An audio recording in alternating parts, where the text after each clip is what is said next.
கிறிஸ்துவுக்குள் அன்பான இறை மக்கள் அனைவருக்கும் ஆண்டவராகிய இயேசு கிறிஸ்து நாமத்தினாலே தோத்திரங்களையும் வாழ்த்துக்களையும் நான் கூறிக்கொள்கிறேன். இந்த பிப்ரவரி 23 என்ன நாள்னு உங்களுக்கு தெரியுமா? டிஎல்சியில் இருக்கிற ஒவ்வொருவருக்கும் இந்த நாளுடைய முக்கியத்துவம் தெரிஞ்சிருக்கணும். புராட்டஸ்டன்ட் மக்கள் அனைவருக்கும் தெரிஞ்சிருக்கணும். நான் சொல்றேன், பிப்ரவரி 23 நம்முடைய ஆசியாவினுடைய முதல் தமிழ் புராட்டஸ்டன்ட் மிஷனரி, நம்முடைய அன்பு மிஷனரி பர்தலோமியோ ஜீகன் பால் ஐயா அவர்களுடைய 307வது நினைவு நாளை நாம் அனுசரிக்கின்றோம். எனவே இந்த நாளிலே விசேஷமாக உங்கள் யாவருக்கும் வாழ்த்துக்களை நான் கூறிக்கொள்கிறேன். 23 வயது வாலிபர் பர்தலோமியோ ஜீகன் பால் ஐயா தரங்கம்பாடி கடற்கரையிலே 1706ஆம் ஆண்டு ஜூலை 9 தரையிறங்கவில்லை என்றால் இன்றைக்கு இயேசு என்றால் நமக்கு யாருக்குமே தெரிந்திருக்காது.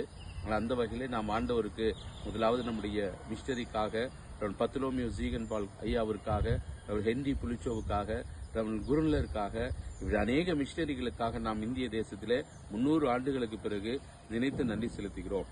இந்த நாளிலே பைபிளிலிருந்து ஒரு வசனத்தை நான் உங்களுக்கு சொல்லி ஒரு சில தகவல்கள் மாத்திரம் நான் உங்களுக்கு சொல்லுகின்றேன்.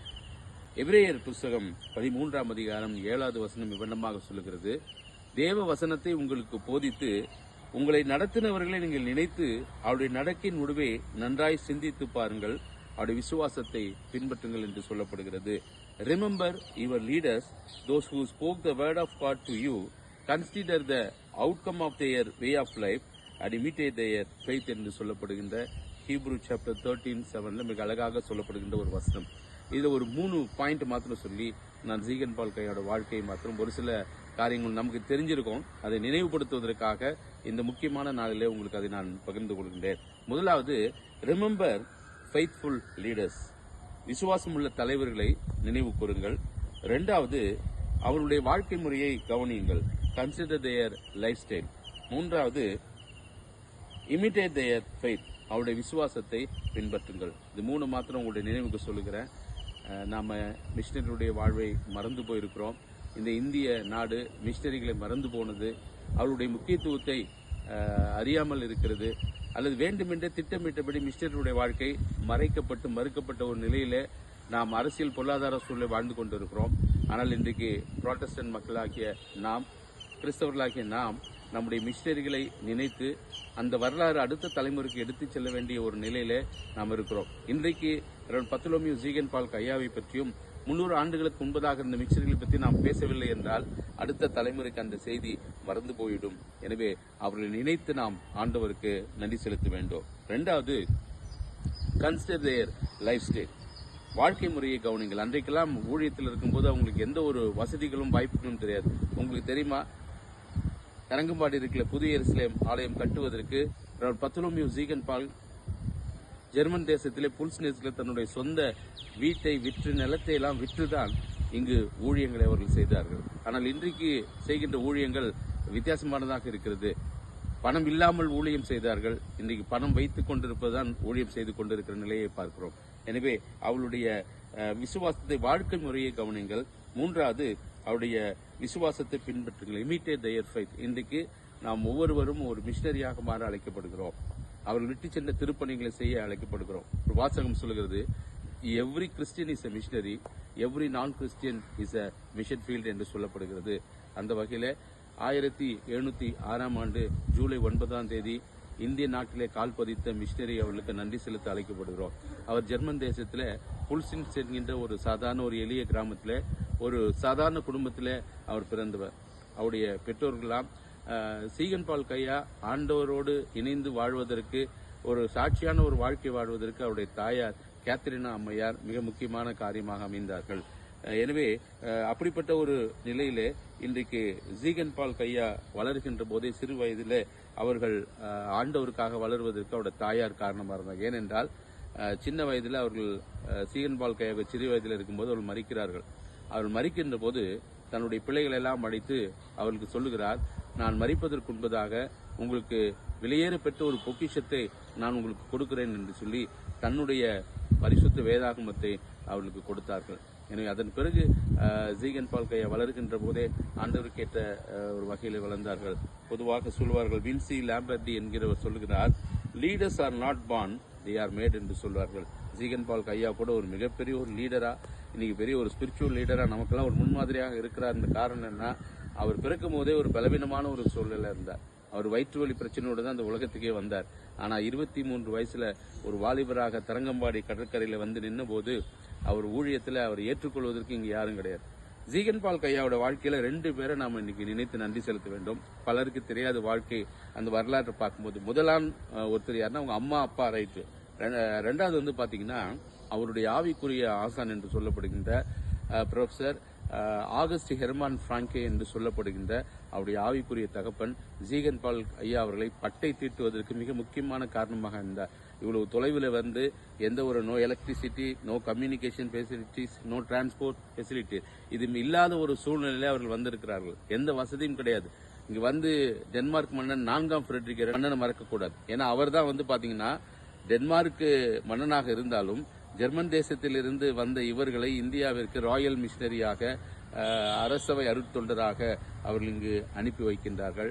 ஆனால் வந்த உடனே டென்மார்க்காரர்கள் அனுப்பி வச்சாங்க. ஆனால் நமக்கு ஒரு சிவப்பு கம்பள வரவேற்பு இருக்கும் என்று நினைத்து வந்தார்கள். ஆனால் இங்கு அவர்களை வரவேற்பதற்கு யாரும் கிடையாது. இங்கு கவர்னர் ஒருத்தர் இருக்கிறாரு, அவருடைய பேர் ஹஷியஸ். அந்த ஹஷியஸ் ஜீகன் பால்கை ஆரம்பத்திலிருந்து என்னமோ ஒரு பிடிக்கல. ஏன்னா இங்கு டென்மார்க்காரர்கள் ஆட்சி செய்யறாங்க. ஜீகன் பால் கையா 1706 வந்தாலும் அதுக்கு முன்னாடி ஒரு 120க்கு முன்னாடி வருஷத்துல 1620 டென்மார்க்காரர்கள் வியாபாரம் செய்வதற்காக இங்கு வந்தாருங்க. அப்ப தரங்கம்பாடி எல்லாம் வந்து பாத்தீங்கன்னா தஞ்சாவூரை ஆண்ட ரகுநாத நாயக்கர் என்கின்ற ஒரு மன்னனுடைய கட்டுப்பாட்டில இருந்து அவரிடமிருந்து வாங்கி தான் தரங்கம்பாடியில கோட்டையை கட்டுறாங்க. கோட்டையை கட்டின பிறகு 1701ஆம் ஆண்டு ஜியோன் ஆலயம் என்கின்ற ஒரு ஆலயத்தை கட்டுகிறார்கள். நம்முடைய புதிய எருசலேம் ஆலயம் கட்டுவதற்கு முன்பதாகவே 1701 ஜியோன் ஆலயம் கட்டப்பட்டது. ஆனால் அந்த இடத்துல தமிழ் மக்கள் அந்த ஆலயத்திற்குள்ளாக அனுமதிக்கப்படவில்லை. ஜீகன் பால் கையா வந்து முதல்ல என்ன பண்றாருன்னா தமிழ் மொழியை அவர் கற்றுக்கொள்கின்றார்.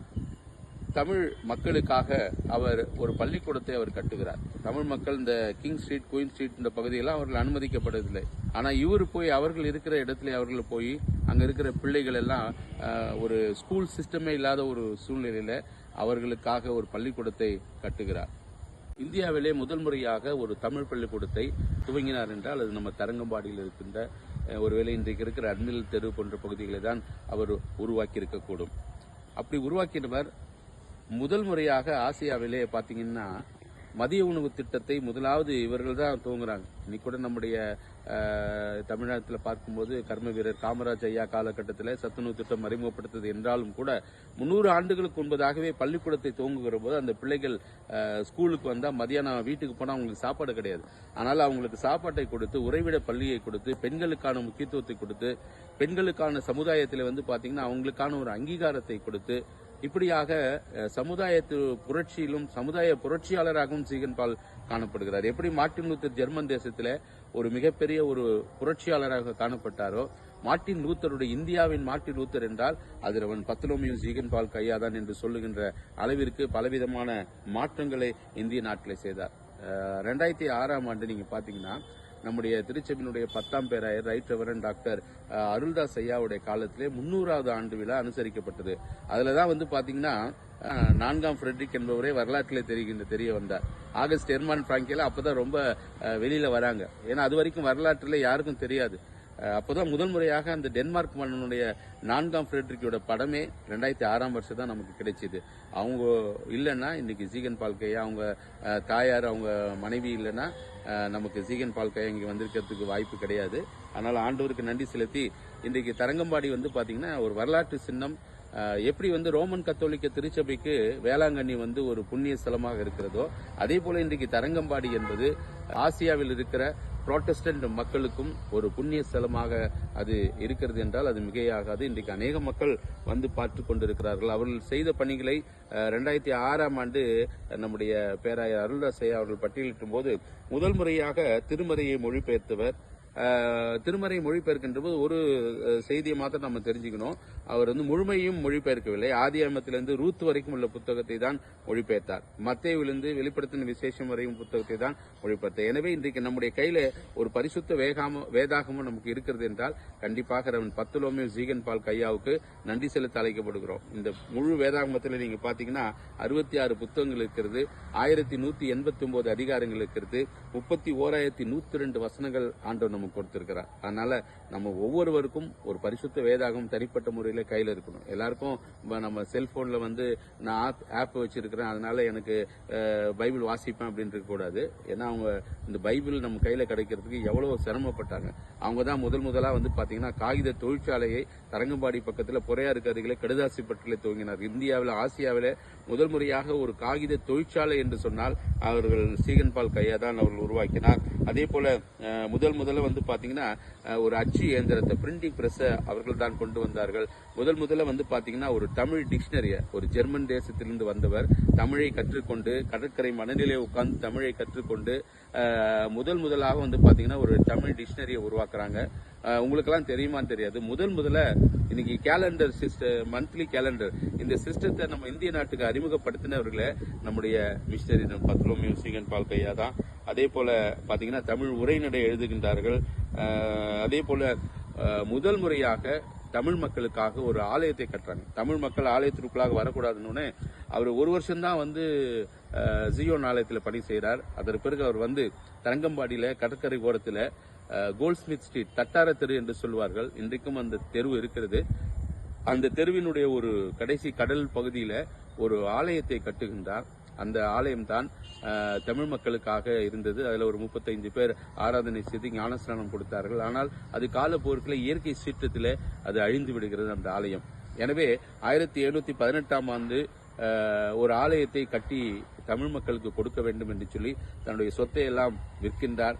அந்த நேரத்தில் 1715 இங்க வந்த உடனே பாத்தீங்கன்னா அவருக்கு வயிற்று வலி பிரச்சனை திரும்பவும் ஸ்டார்ட் ஆயிடுச்சு. 23 வயசுல வாலிபராக வந்தவர் 36 வயசு இந்த தமிழ் மக்களுக்காக உழைக்கிறார். கடைசியாக என்ன பண்றாருன்னா 1718 அக்டோபர் 11ஆம் தேதி பல்வேறு எதிர்ப்புகள் மத்தியில, அசிஎஸ் என்ற கவர்னருடைய எதிர்ப்புகள் மத்தியில இந்த இடத்துல தமிழ் மக்களுக்கு என்று ஒரு ஆலயத்தை கட்டுகிறார். அந்த ஆலயம்தான் இன்றைக்கும் வீற்றிருக்கின்ற புது எருசலேம் ஆலயம்.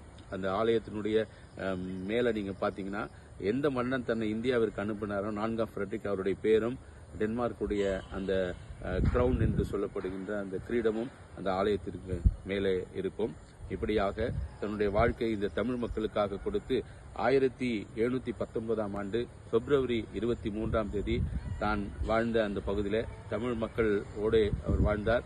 அவர் 1715 திருப்பி ஜெர்மனிக்கு போய் சில உதவிகளை பெற்று வருகின்ற போதுதான் மரியா டாரத்தியா என்கின்ற ஒரு பெண்ணை திருமணம் செய்கிறார். அவர் 1715 திரும்பியும் ஜெர்மன் தேசத்துக்கு போய் நிறைய உதவிகளை பெற்று வருகின்ற போதுதான் அவர் திருமணம் செய்தார். மரியா டாரத்தியா என்கின்ற ஒரு ஜெர்மன் சகோதரியை அவர் திருமணம் செய்கின்றார். அவருக்கு 3 பிள்ளைகள் பிறக்கிறார்கள். அதுல ஒரு பையன் லீபர்ட்சிட் சீகன் பால்க் அவர்கள் தரங்கம்பாடியிலே மரித்து 1 வயதில தரங்கம்பாடியுடைய நம்முடைய அந்த டிஎல்சி புதிய எருசலேம் ஆலயம் வளாகத்திலேயே அவர் அடக்கம் செய்யப்படுகின்றார். இவ்வண்ணமாக அவர் தமிழுக்காக தொண்டாற்றியவர். 300 ஆண்டுகளுக்கு முன்பு வாழ்ந்தவர். இன்றைக்கு பல இடங்களிலே வரலாற்றிலே, இந்திய வரலாற்றிலே அவருடைய வரலானது மறைக்கப்பட்டு மறுக்கப்பட்டிருக்கின்ற சூழ்நிலையில ஒரு சில செய்திகள் சந்தோஷமாக இருக்கிறது. மத்திய அரசிலேயும் மாநில அரசிலேயும் அவளுக்கு ஒரு அங்கீகாரம் இருக்கிறது, அதை மறக்க முடியாது. 2006ஆம் ஆண்டு மத்திய அரசு சார்பாக அவருக்கு ஒரு தபால் தலை, ஒரு ஸ்டாம்ப் வெளியிடப்பட்டது. தற்போது நம்முடைய தமிழகத்தினுடைய முதலமைச்சர் மதிப்பிற்குரிய மாண்புமிகு திரு மு.க. ஸ்டாலின் அவர்களால் தரங்கம்பாடியில தமிழுக்கு தொண்டாற்றிய பத்லோமியோ சீகன் பால் கையா அவர்களுக்கு அரசு சார்பாக ஒரு 7.5 கோடி ரூபாயிலே ஒரு மணிமண்டபம், இந்த மணிமண்டபம் கட்டுவதற்கு நம்முடைய தமிழகத்தினுடைய முதலமைச்சர் மதிப்பிற்குரிய மாண்புமிகு திரு மு.க. ஸ்டாலின் ஐயா அவர்களுக்கு நம்முடைய நன்றியை நாம் கண்டிப்பாக தெரிவித்துக் கொள்வோம். அதே போல துணை முதல்வர் அவர்களுக்கும், நம்முடைய சட்டமன்ற உறுப்பினர் மதிப்பிற்குரிய அண்ணன் திரு நிவேதா முருகன் அவர்களுக்கும் நம் நன்றியை தெரிவித்துக் கொண்டு, இந்த பணிகள் மிக விரைவாக சிறப்பாக நடைபெற வேண்டிய எல்லா விதமான அருட்கொடைகளையும் ஆசீர்வாதங்களையும் கர்த்தர் கொடுத்து இந்த பணிகள் முடிக்கப்படவும், நம்முடைய மிஷனரிகளுடைய வாழ்வு அடுத்த தலைமுறைக்கு எடுத்துச் செல்ல நாமும் ஒரு கருவியாக செயல்பட கர்த்தர் நம்மை ஆசீர்வதித்து வழிநடத்தி காப்பாராக. உங்கள் அனைவருக்கும் அன்பின் வாழ்த்துக்கள்.